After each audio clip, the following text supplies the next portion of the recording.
नमस्कार दोस्तों, आज मैं आपके सामने लेकर आया हूँ सप्लायर सर्टिफिकेट। देख सकते हैं ये सप्लायर सर्टिफिकेट है। जीएसटी या 2A का जो डिफरेंस आ रहा है, आपके पास भी अगर नोटिस आ रहा है 2B 3B का कि इनवॉइस नहीं आ रहे, तो मैं एक फॉर्मेट लेकर आया हूँ। इस प्रकार से आप सप्लायर से जो सप्लाई की गई है उसका सर्टिफिकेट लेंगे सर्कुलर नंबर 183 के अकॉर्डिंग। चलिए डिस्कस करेंगे कि कैसे इस फॉर्मेट को बनाना होगा। साथ ही साथ वर्ड फाइल भी लेकर आया हूँ, समझाऊंगा। बहुत कुछ सीखने को मिलेगा, बहुत कुछ समझने को मिलेगा। उससे पहले बताना चाहूँगा, जो भी भाई बंधु मेरे चैनल पर पहली बार है, इस वीडियो को पहली बार देख रहे हैं, जिन्होंने अभी तक सब्सक्राइब नहीं किया, सब्सक्राइब कर लीजिए। साथ ही साथ बेल आइकन पे भी क्लिक कर लीजिए ताकि इस तरह का कंटेंट आपको मिलता रहे। सो दोस्तों देखो क्या है, यहाँ पे मैं आपको बता दूँ, ये जो सप्लायर सर्टिफिकेट है, ये देख सकते हैं, इसका ये फॉर्मेट है और मैं वर्ड फाइल में ही दिखाता हूँ। देखो सबसे पहले ये जो सर्टिफिकेट है ये सप्लायर के लेटर हेड पे निकलेगा। स्टार्टिंग में सप्लायर की डिटेल जाएगी, फिर यहाँ पे प्रॉपर ऑफिसर का नेम और आपकी जो जुरिडिक्शन है उसकी डिटेल, ठीक है, डिपार्टमेंट की डिटेल, जो अथॉरिटी या डिपार्टमेंट है वो। फिर सब्जेक्ट में जाएगा certification of input as credit verification, financial year, जो भी फाइनेंशियल ईयर उसका ये आएगा। फिर यहाँ पे सप्लायर का नेम आ गया, ठीक है। उसके बाद आपकी कंपनी का नाम आएगा जिसके लिए सप्लाई की गई है, जीएसटी नंबर, ये सब डिटेल्स आएंगी।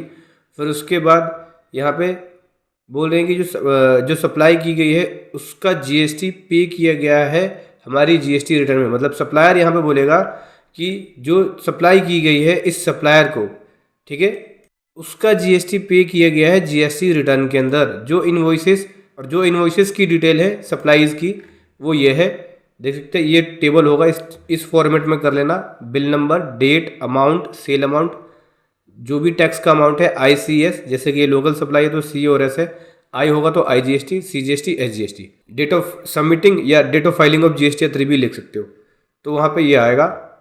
और एक महीने के बिल हैं, जैसे अप्रैल का बिल है तो अप्रैल का है तो मई की डेटें आएंगी, जुलाई का है तो अगस्त में जाके फाइल होती है तो एक ही डेट आएंगे। तो उस प्रकार से आपको डेट ऑफ फाइलिंग लिखनी है। उसके बाद बोलते हैं ये जो सर्टिफिकेट है वो सर्कुलर नंबर 183/15/2022 के अकॉर्डिंग इशू किया गया है। अगर आईटीसी का डिफरेंस 5 लाख है, 5 लाख तक का है, तो उस केस में सप्लायर सर्टिफिकेट इशू कर सकता है। सर्कुलर नंबर 183 के अकॉर्डिंग इस सर्टिफिकेट को इशू किया गया है। कोई भी एडिशनल इन्फॉर्मेशन चाहिए तो डिपार्टमेंट जो है वो कांटेक्ट कर सकता है।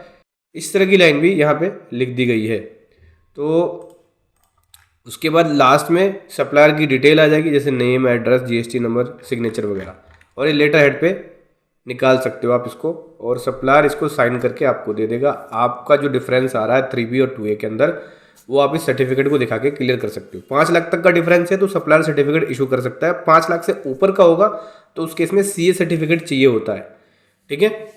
तो इस प्रकार से आपको प्रिपेयर करना है सप्लायर सर्टिफिकेट अगर आपका डिफरेंस आ रहा है जीएसटी या 3B और जीएसटी या 2A में। लेकिन ध्यान रखना, सर्कुलर नंबर 183 के अंदर केवल 2 साल को ही कवर किया गया है, 17, 18 और 18, 19। मतलब ये जो सर्टिफिकेट है 17, 18 और 18, 19 के लिए होगा। अगर इसके बाद का कोई होता है आपका, जैसे कि 19, 20, 20, 21, तो उस केस में ये सर्टिफिकेट वैलिड नहीं होगा, क्योंकि 2 साल के लिए सर्कुलर नंबर 183 के अंदर दिया गया है। हो सकता है आने वाले टाइम में गवर्नमेंट इसकी डेट बढ़ा दे और ईयर के लिए कर दे, लेकिन इसके चांसेस बहुत कम है। केवल 17, 18 और 18, 19 के लिए इस तरह के सर्टिफिकेट को इशू करके सप्लायर आपको कर देता है, तो आप उसको अपने डिफरेंस जो आईटीसी को उसको क्लियर कर सकते हो।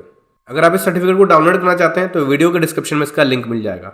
वीडियो कैसा लगी जरूर बताएं। Thank you so much. जय हिंद, वंदे मातरम।